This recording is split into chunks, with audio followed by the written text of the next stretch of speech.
Assalamualaikum warahmatullahi wabarakatuh. Perkenalkan di sini nama saya Rafini Harpaherla, NPMG 1A019098. Di sini kelompok kami akan menjelaskan tentang perbedaan functional programming dan OOP.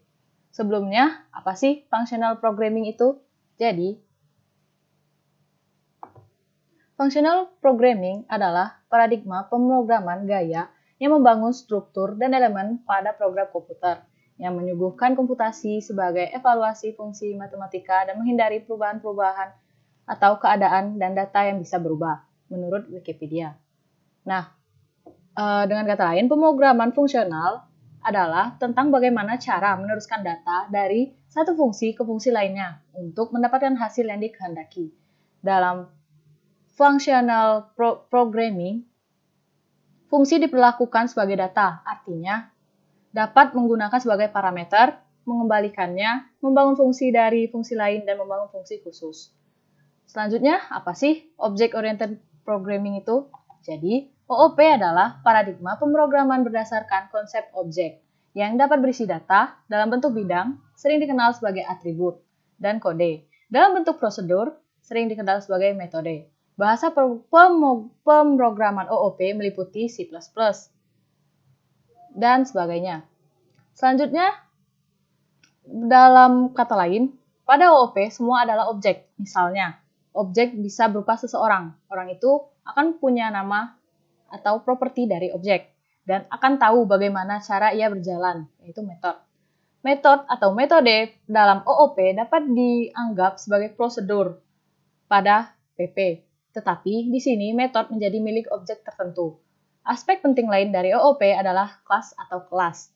Kelas dapat dianggap sebagai cetak biru untuk suatu objek.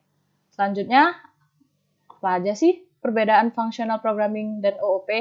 Jadi, pada functional programming merupakan pemrograman yang berkomputasi dalam hal fungsi matematis. Biasanya akan menghindari terjadinya perubahan data. Banyak menggunakan metode yang banyak ditemukan di matematika. Selanjutnya, perbedaan functional programming akan dijelaskan oleh anggota kelompok saya yang selanjutnya. Terima kasih. Assalamualaikum warahmatullahi wabarakatuh. Perkenalkan, nama saya Muhammad Guspa Afrialdo Utama, NPMG 1A019024. Di sini saya akan melanjutkan penjelasan dari teman saya sebelumnya tentang perbedaan fungsional programming dan object oriented programming. Object oriented programming atau disingkat jadi OOP. OOP kode program akan dibungkus ke dalam kelas-kelas dan objek-objek, dan setiap objek memiliki metode dan atribut. Bersifat reusable, dapat digunakan kembali sehingga dapat menghemat tempat penyimpanannya. Sangat bagus jika menggunakannya dalam masalah besar, karena dalam object oriented programming dapat memisahkan kode-kodenya dalam kelas yang fungsinya berbeda. Salah satu perbedaan besar antara program fungsional dan program berorientasi objek adalah bahwa masing-masing lebih baik pada jenis evolusi perangkat lunak yang berbeda. Functional programming ketika memiliki satu hal yang tetap dan ketika kode berkembang, terutama menambahkan operasi baru pada hal-hal yang ada, ini dapat dicapai dengan menambahkan fungsi baru yang menghitung dengan tipe data yang ada dan fungsi yang ada dibiarkan sendiri. Dan untuk object-oriented programming, ketika memiliki serangkaian operasi pada hal-hal dan ketika kode berkembang, terutama menambahkan hal-hal baru, ini dapat dicapai dengan menambahkan kelas baru yang menerapkan metode yang ada, dan kelas yang ada dibiarkan sendiri. Ketika evolusi salah jalan akan terjadi memiliki masalah. Untuk functional programming, menambahkan hal baru ke program fungsional mungkin memerlukan pengeditan banyak definisi fungsi untuk menambahkan kasus baru.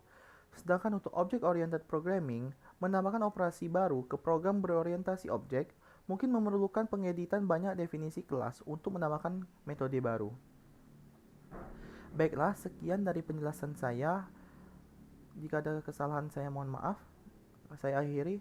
Assalamualaikum warahmatullahi wabarakatuh. Baiklah, selanjutnya adalah contoh dari functional programming dan object oriented programming. Untuk contoh dari functional programming, di sini bisa kita lihat kita memakai kata kunci def diikuti dengan nama fungsinya itu luas trapesium. Lalu untuk A, B, dan T ini merupakan dari alas B, alas A, dan tinggi. Di sini bisa kita lihat rumus dari luas trapesium adalah setengah dikali A plus B dikali tinggi.